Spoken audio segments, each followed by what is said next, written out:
Don't say I am enticed by Elohim, because he doesn't entice us to do evil matters. He allows them to come across your awareness to see what you'll do. But he's not there to tease you, tempt you, and to cause you to stumble. If he allows it, and by the way, that's a major part of what Hasatan's role is to cause those things. He's the one that causes them. Now, Yahweh allows them. Causes them to be able to bring out of you the things that once they come out, you can deal with it. Because until it is exposed, you don't even know it's there to deal with. And so here you have an opportunity. He says, but be careful, don't be pointing the finger at Elohim. He entices no one. All of it comes down to nothing is achieved without discipline. And we're looking to achieve, I know that sounds hard for those of you who still have a Christian mindset. We're looking to achieve eternal life. It says the idea of being worthy, to walk worthily of the Master. And that to be worthy consistently, day in, day out in your walk, takes an incredible amount of discipline. Now, it doesn't take as much discipline once you've developed a consistent behavioral pattern or habit, but to develop the pattern and habit, it takes an incredible amount of discipline. And it's very hard to develop discipline when you've got these desires. He says you're enticed because you have these desires, and then when you give in to those desires, you're trapped in a bad space. Our struggle here in wanting to be the one who is receiving the crown of life is that we have to overcome self. Our internal desires.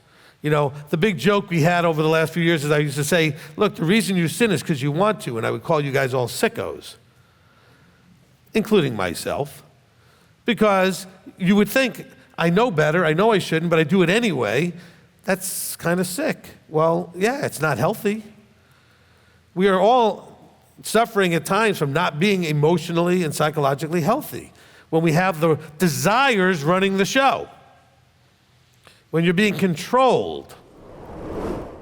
In verse 17, he also talks about they come from the Father of lights, with whom there is no change nor shadow of turning. Praise Yah for that.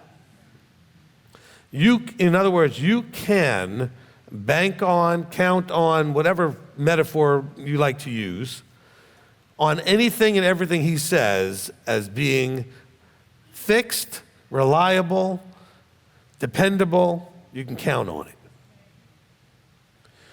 See, when you talk to people and they want to make this case for him changing, then what's to say he wouldn't change about anything else? Whatever it is they're wanting him to change. Well, you know, we can eat what we want now because he changed his mind. Oh, well, you know, Saturday's now Sunday. Oh, well, you know, whoa. If that's true, what's to say he can't change anything else? What do we have then to count on and rely on? Where is the anchor, the rock, that we're firmly founded on the rock? So he purposed it. He, the Father of lights, purposed it that we would be brought forth through this thing called covenantal Torah observance. Covenantal Torah observance. We're not just obedient law keepers. It's a covenantal relationship that has the obedience to commandments as a part of that relationship. That was his purpose, to bring people forth and have those people that would covenant be a kind of first fruits of his creatures. That's what we have an opportunity to be. He's opened your eyes, he's opened your ears, he's given you a heart to receive so that you could be a first fruit. Not that you are, but you could be. All he does is offer an opportunity. You have to then decide to act upon the opportunity. I'm always thinking about what is the likely result of my action. And so if I go to respond, is the response going to accomplish anything that I would actually want to accomplish? Am I going to get What's the likelihood? And I tell it to people all the time when I counsel them. And that's part of what we're talking about here in Yaakov is when you do anything you do, you need to ask the question, what is the likely, not what you're thinking it will be, but what is likely? Because you may be in a delusional place thinking, well, I'm going to say all this and that person's just going to straighten right out. Well, is that actually likely or not? You know them well enough that you should know, well, actually, that's not very likely. And then why do it? If the result you're looking for has almost no shot of happening, then it may not be the thing you should be doing. Especially if the result that is likely is going to boomerang and ricochet or whatever word you want to use and blow up in your face. And so now you got a worse situation. So instead of throwing water on the fire, you threw gas on the fire. And so this is a challenge. We have to be slower before we actively participate. Receive, let's put it this way. That's a good way. I like the way, he just gave that to me. Receive before giving. Fully receive. Make sure you're sitting there making sure, did I get everything I was supposed to receive before I contribute and give? When you're this is what we're talking about, interpersonal relationships, okay? That doesn't mean you never give first. I'm just saying if somebody has come up to you and they're trying to share something with you, then make sure you're in full receiving mode, not trying to figure out what to give. I do this all the time, and it's terrible, and I've really struggled with it, and I think I've gotten a lot better at it over the years, but the struggle between thinking about what you want to say in response while you're supposed to be listening. How can you really listen if already you're thinking and formulating your response? Look, if there's anything that I can point at that's increased almost at the highest epidemic level, forget about COVID and all those things, the serious worst epidemic is the disease that's causing people to have a failure to adult. This is the biggest problem in our world today. It's why we have all of the drug abuse, it's why we have all the family problems, all of the issues with relationships, everything comes out of the inability to adult. What do we mean by adult? Being a person who owns their decisions. Right? Isn't that what the difference is between a child and an adult? The child doesn't own its decisions, the adult does, the parent.